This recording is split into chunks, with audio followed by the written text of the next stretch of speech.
Welcome to the Ref Room, hockey talk for referees, coaches, players, and fans. Broadcasting live on Facebook, YouTube, and Twitch. With your hosts, Scott Smokin Silz and Brad Baumruck. Live. The Ref Room starts right now.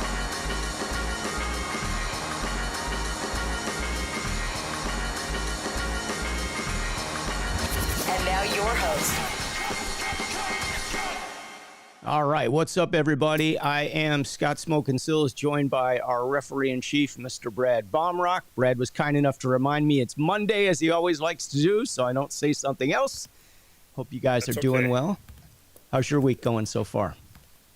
Busy, but it's going. The weekend was really good. Had some good games, and you know I saw some coaches I haven't seen in a while, so it was a lot of fun. Yeah, did they have some nice comments for you too, or? Yeah, nobody had any issues. It's been pretty civil. I don't know, man. I mean, everybody's been in a good mood. I think they're just all happy that hockey's back. So, you know, everybody's in good spirits. I got to work. I worked one yesterday. My other game canceled, so I only worked one. It was a blowout. But we'll talk about some of this stuff as we get into it. We got a special guest today. He is a gentleman that played professional hockey, and then he became a referee. I don't know what he was thinking about, but he has joined us. In more than one way. And that is Sean Molina. Welcome, Sean. How are we doing, guys? Thanks for having me. Yeah. Well, appreciate your coming on.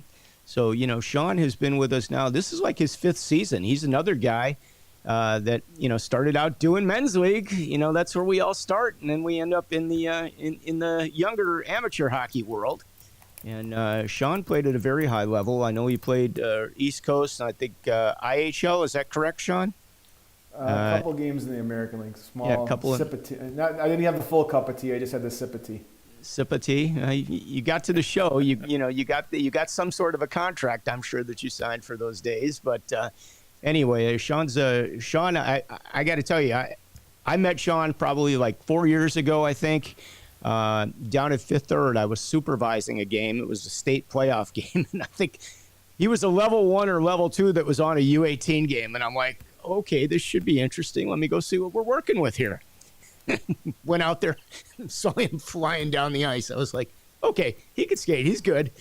So that was my first encounter with Sean. And, you know, Sean's been helping out with seminars and all kinds of good stuff and giving back to hockey. I know he coached for a while and almost made hockey a career. So today we're going to talk a little bit about the change of moving from almost that pro level into the amateur world and how it varies from, you know, how did you perceive referees as you were growing up and playing at the high level of hockey, Sean? Hang on, wait a minute. Before we get there, let's just make a statement. He was a caterpillar, and he came out a butterfly afterwards. Just think about it that way, okay? See how that works? See how I made it sound really nice, even though everybody hates us? I just thought I'd put that out. Yeah, you know, I haven't heard any of the referees referred to as butterflies recently. Maybe the parents will coin that term and use it towards us in a kind way in the future. Sure they will. I just thought I'd put it out there. You know, everybody always says turning to the dark side. Let's flip it a little. Yeah. Let's give it a little different thing. Definitely. Yeah. So what's it like, Sean? It's been different. It's been a different experience. You know, I've been pretty fortunate here now to see the sport of hockey from all three angles, from a player to a coach and now as an official. So I think it's a unique perspective on things. It gives me an opportunity to kind of look at the game in a couple of different ways and utilize the different experiences I've had, you know, albeit many moons ago as a player and even maybe just a full couple of moons away from a coach and at the AAA level for a while and be able to see how those interactions worked. And now as an official, you know, I still remember the first couple of games standing on the ice doing some men's leagues games and then finally stepping on ice for the first time as a patched official and you're like, okay, I have to call off sides now. That's right. I've got to put my arm up now. You know, and blowing the whistle for the first time and the other part that just always looms large is just don't fall down. Just stay on your feet. Right. You know what happens when you fall down as a referee, right? Yeah, it's a beverage thirsty time experience. Exactly. All right, so Hey. like, Scott, before you get going, speaking of falling down here. So I was working this weekend. So I worked Friday. One of my partners fell down, which is a guy that I've refereed with for like 20 years. He works D1 college hockey still. And he bit it big time, just messing around all by himself. I'm out there Saturday working another college game, 2-1. I picked the puck up for the linesman to, bring it down to him instead of making him skate all the way down. I come down the ice going about half speed. There's a player behind him about 10 feet. He's trying to get him to pick which side they're on. He's with his hands. I turn to hand him the puck. The player's behind him. So I turned to the left, right? And all of a sudden I'm like, I turned and I went like this, and the guy was right there. I ran right into this guy. He went down, I went down, and he turns to me and he goes, holy crap, you just hit me really, really hard. And I'm like, could you imagine if I was skating as fast as I could and if I was paying attention? yeah. I ran right into him. I couldn't believe it. And I went down, and we both went down, and I'm like, are you okay? And he's like, you hit me so hard. I'm like, sorry, It's man. nice to hear a ref is hitting a player instead of a player hitting a ref, because usually it's just the opposite, It was definitely not on purpose. And then, then I'm working Saturday. I got 2 high school games, and my partner goes out there, refereed with him for a million years. He drops it at center ice in the JV game, doesn't even make it one step, and he's laying on the ice. So they say things come in threes. Yeah. That's my 3 for the decade or the year, hopefully. So if anybody's skating with me this year, You're safe. you might get a free pass, because I already had 3 that I saw all in one weekend, and they all came out. So, hey, everybody falls down. It happens. I hit that kid, and it was a ooh in the building from the people that were there. It wasn't laughing, because I hit him going pretty hard. So I was like, I remember a few years ago, I had a partner bringing a puck back to me from an icing, and he was moving, and he made the turn, came around, and some guy stepped right in it. A midget went right, and I don't mean a midget meaning midget. I mean a U18 player stepped right in his way. He went down. He was lucky he still had his teeth. He was bleeding. He had to leave the ice for a few minutes, but of course he returned. And he still had his teeth, which was good because he was checking them. It's not fun out there, Folks forget that, the puck has to come back after an icing, okay? Most players don't realize, especially at the younger ages, they don't realize, I don't care how long you played hockey, you've always got an official in the corner. If he's not in the corner you're in, he's in the other corner. Doesn't matter, your mite, squirt, peewee. There's somewhere on professional. There's an official down on the goal line on one side. I wish guys. Yeah, I wish somebody would realize that at some point. Yeah, So that got us. Did it last night. I was doing a high school game last night, and I was coming out it was a 4-man. I was coming back out in the neutral zone to take the line change. The goalie at the far end decided he was going to shoot the puck all the way down the ice. Okay, fine. This thing is coming. Face-off's back behind me to my left. The puck's going to the right, so I'm just going to try and let it bounce off my skate and kind of deflect back towards the linesman who's there. And I don't realize that I'm probably about a half a skate length away from where the puck's going to end up, so I'm trying to reach, and the skate didn't want to move. And I'm just standing there, and you get one of those, you're doing one of these things to stay up, because the puck hits you, and then it just dies, and my linesman's laughing because the puck nearly knocks me over from 150 feet away, and yeah, it never ends. Well, the worst is when the goalie gets pissed off after they score, and then he rifles the puck right at you as you're coming back to retrieve it. That's yeah, that could be annoying. That's another one that's not fun, especially if you can lift that puck like some of these guys can. Anyway, so let's get back to our stories here, because Sean, you need to share how it's been in the changeover from all these different levels, and then coming into the quote unquote, as Brad would say, the bright side, but most people would say you've crossed over to the other side. I was trying to make it nice for once. Can't you just go with me on this for once? Yeah, it was like I said. I've seen it from all three angles. So I grew up here in Chicago when I played. Grew up in Skokie, played AAA hockey with CYA back when we only had 2 AAA organizations. Went on and played in the USHL for a year, then on to Notre Dame for 4 years, and then a couple years playing minor pro. And so, as a player, I think you have one perspective of the officials, right? And I think as you get further along, whether you're playing high level AAA or junior or college, you start to get used to the groups that you're seeing on the ice with you from a player's perspective. At least, and I recall a few of the guys from Illinois who you'd always typically see reffing our midget games. And then at Notre Dame, we had one linesman who was local to South Bend. He was on every one of our home games, and we knew exactly who he was. And then a couple other guys, Steve Piotrowski, who's still very much involved with a lot of the college officiating crews and conferences. Seeing him almost every other weekend, and I was a pair of brothers who did a bunch of games in the CCHA back in the day too. But you start to establish those relationships. You figure out who you can talk to, who you can't talk to, who's going to chirp back at you, who's just doesn't want to hear you or say anything, even if you're wearing a letter or not. Like, you have a couple guys you can come up there and kind of razz them a little bit, and you get those good relationships. And the same thing up when you're playing minor pro too, because you've got a mix there of the up and comers, the young guys who are trying to make this a career for themselves.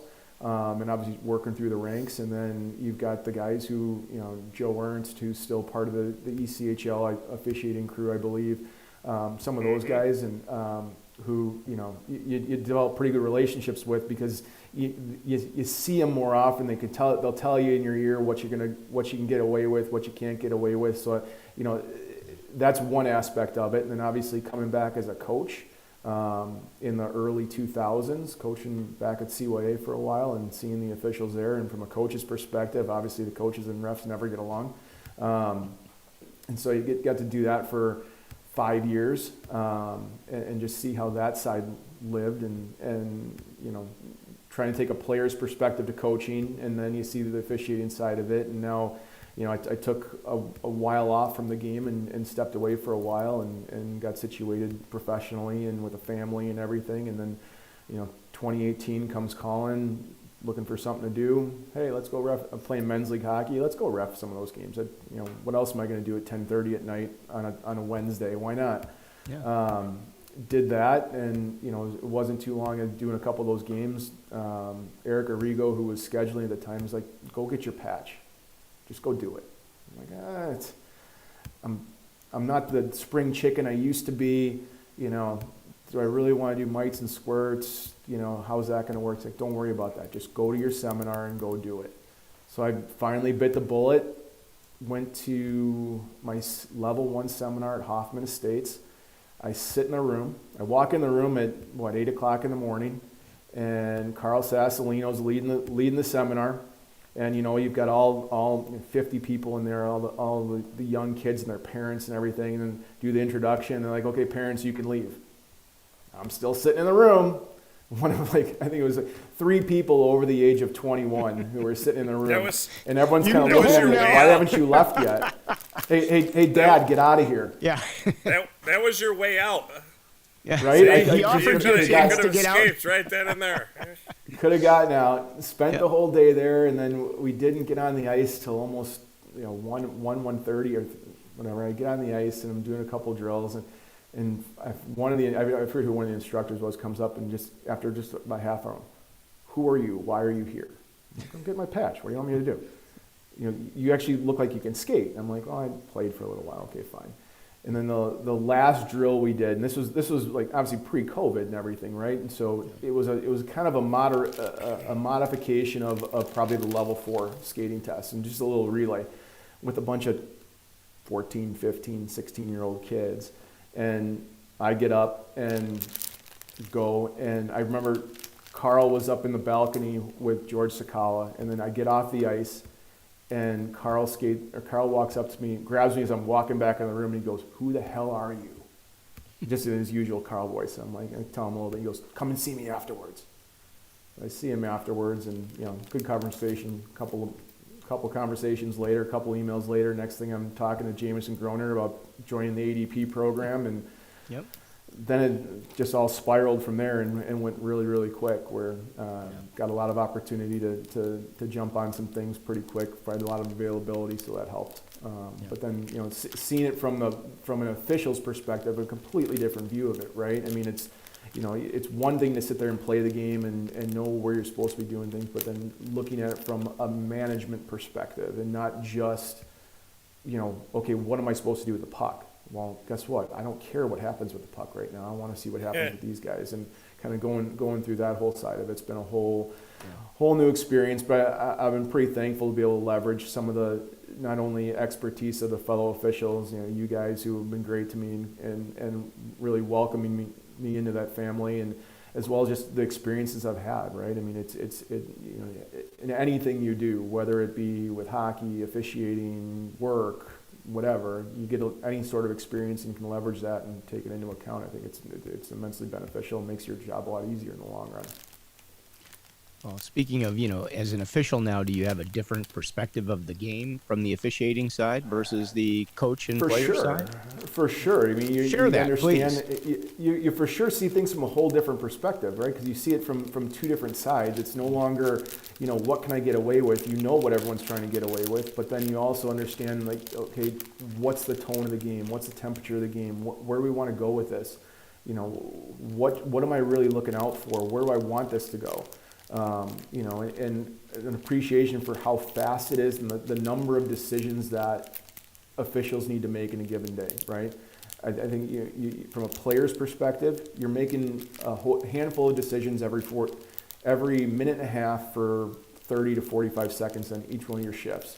From a coach's perspective, you're making decisions on the fly in terms of what personnel you're putting out there and if you're going to change systems or whatnot, but it's fairly...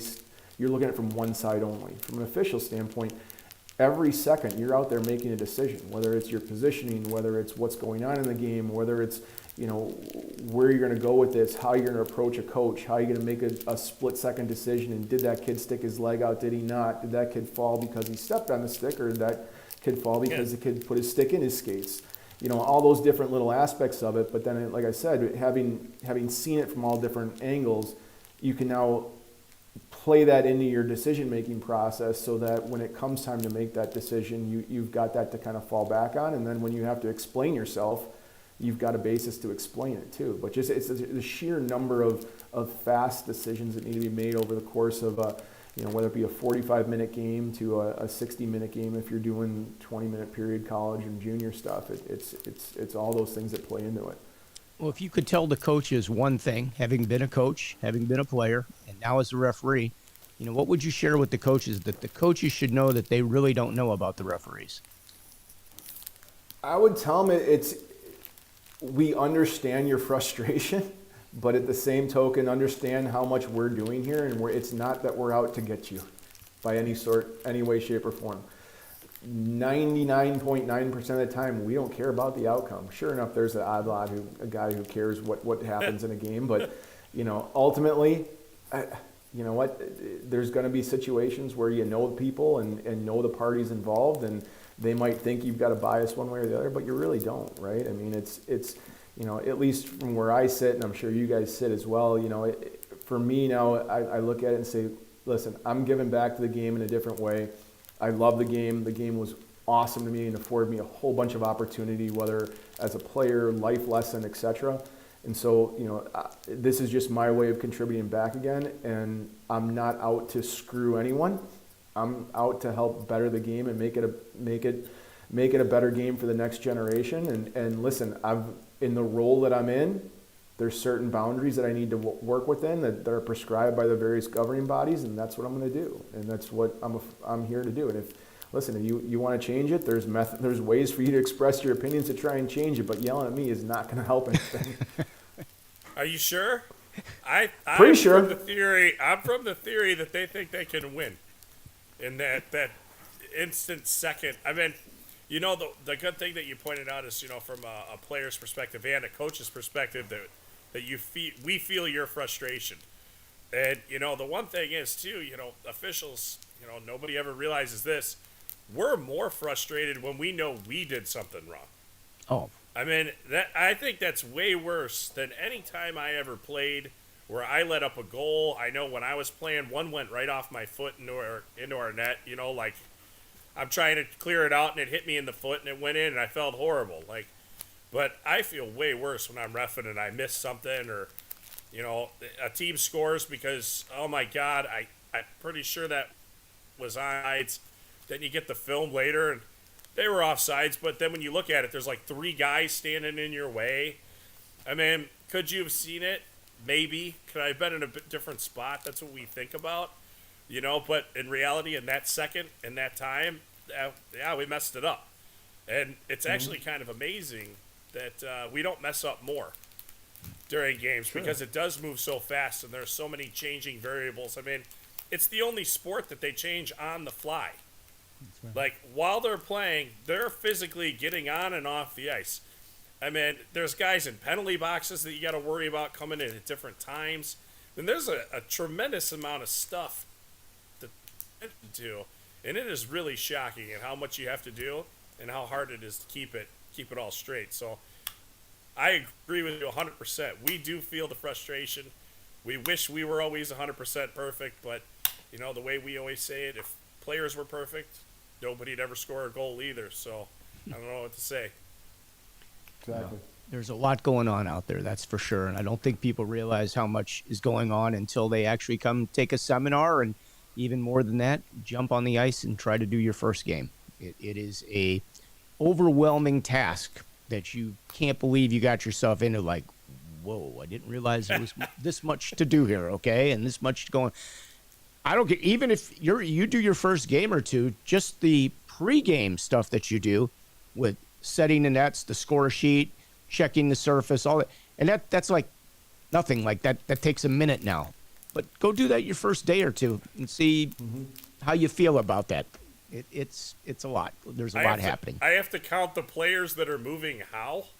I still can't do that. I like the iPad now. It tells you how many players are out there, but now you got to try to match the number with the coach. Like, they keep moving. Is it 16 or is it 18? You know, it's challenging. But anyway, so Sean, I'm curious. I'm sure you probably felt like you knew the rules when you were playing, and I'm sure you really thought you knew the rules when you were coaching.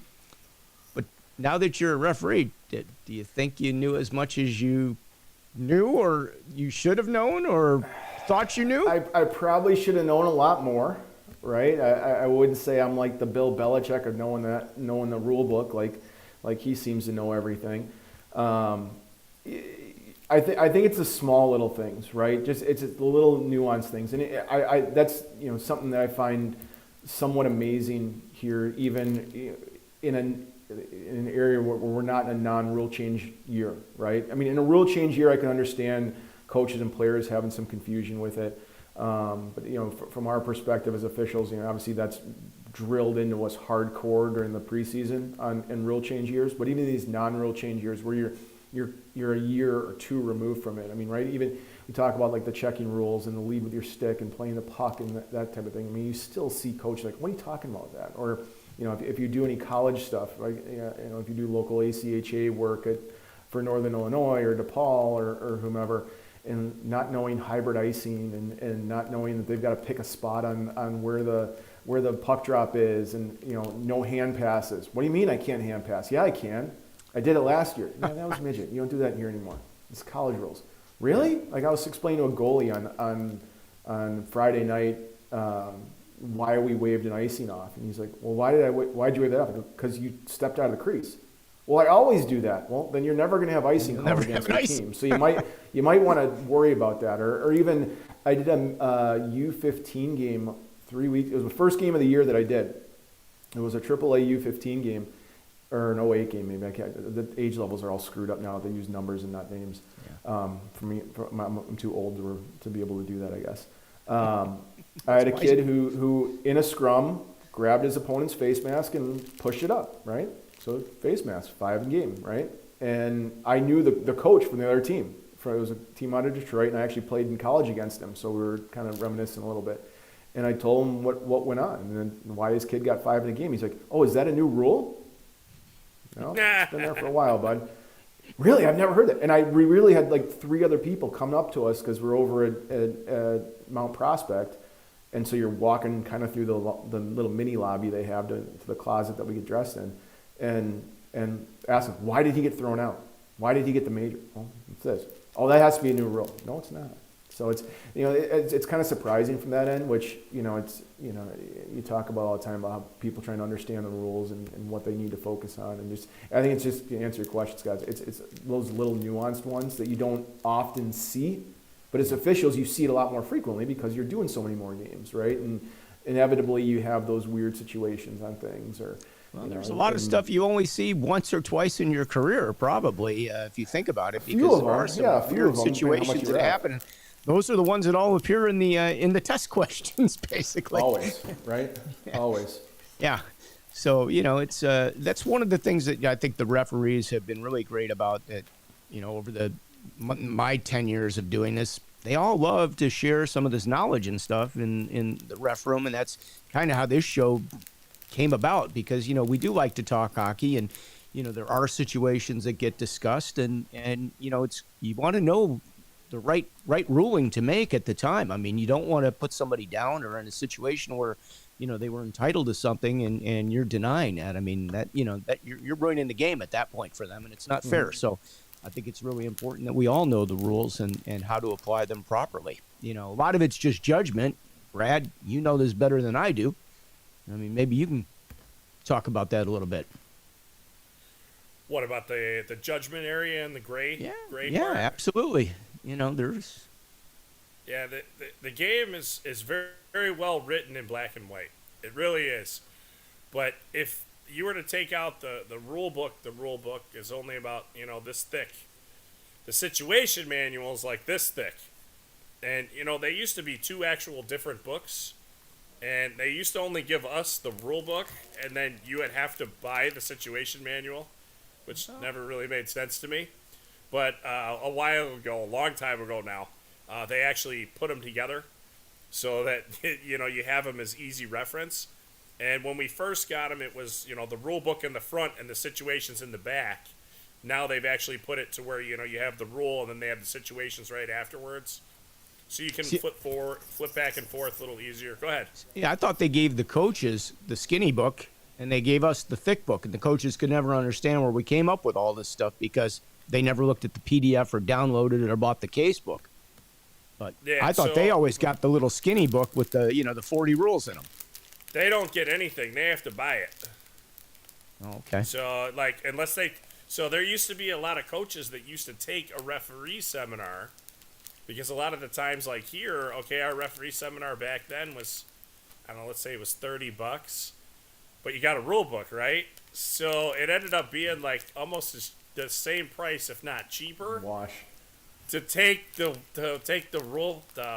referee seminar and to learn like what we were talking about too in it. So there used to be coaches every 2 years they would take a referee seminar just so they could get a free book. I know that sounds crazy, but that they used to do it, Makes sense. But yeah, like the game is played in that gray area, and the gray area is in that situation manual. And then the best part is when you encounter something that's not in there. It's not in the black and white. It's not in the gray.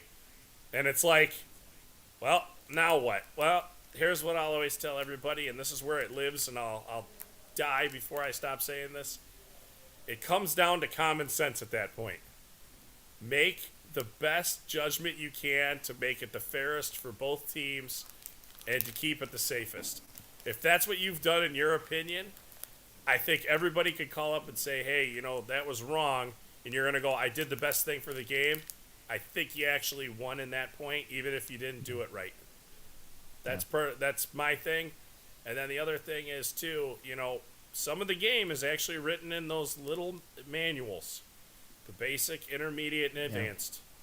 They have stuff in there that, is not in the rule book and it's not in the advanced manual. And people miss those questions all the time, and they'll shoot me a text message, and it'll be a picture of it nowadays. Thank God for camera phones. They'll be like, where is this written? I'm like, you ever try the basic manual? What manual? What's that? Yeah. There's 3 of them. Well, so you guys know, there's 3 manuals. Yeah, and remember, we realized that they are sending them out again. So I would suggest any official that is Well, new. they only read send. those So you guys manuals. know they only Or send they only the send you basic one. manual, which is the red manual. That's the Okay. first one. There's an intermediate and an advanced manual, and you can go Yep. download them. They're free on the internet. You can go there. You can get them. Doesn't cost you anything. The information And is they there. were just updated in July.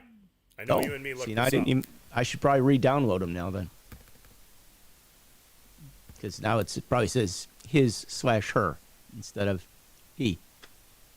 I would just change it all to the player. Yeah, the player. Yeah, Just be done with it. exactly. Well, anyway, so Sean, tell us a little bit about. Have you had any exciting games out there you want to talk about, or share some situations What that did I you have? So were interesting? Aside from being thrown into what 2 weeks into my 2 or 3 weeks into my time being a patched referee, getting a Patched urgent phone referee. call. Can you please show up at the Edge? We're doing a college tournament. We need you to do some college games. So I think it was within a month I was doing ACHA games, and I had zero clue what I was doing. Fortunately, I had some experienced guys with me to kind of work through some of those games, and it was at the D3 level, so it wasn't too strenuous at that point. I'd say the most exciting, or I'll say controversial, one I had was just this past year, right? I don't know, you probably both recall the Glenbrook North Bennett quarterfinal game where I waved off a goal in overtime. I didn't hear about it. Glenbrook North Bennett, 1 goal game most of the way. Bennett ends up tying the game with 2 minutes to go.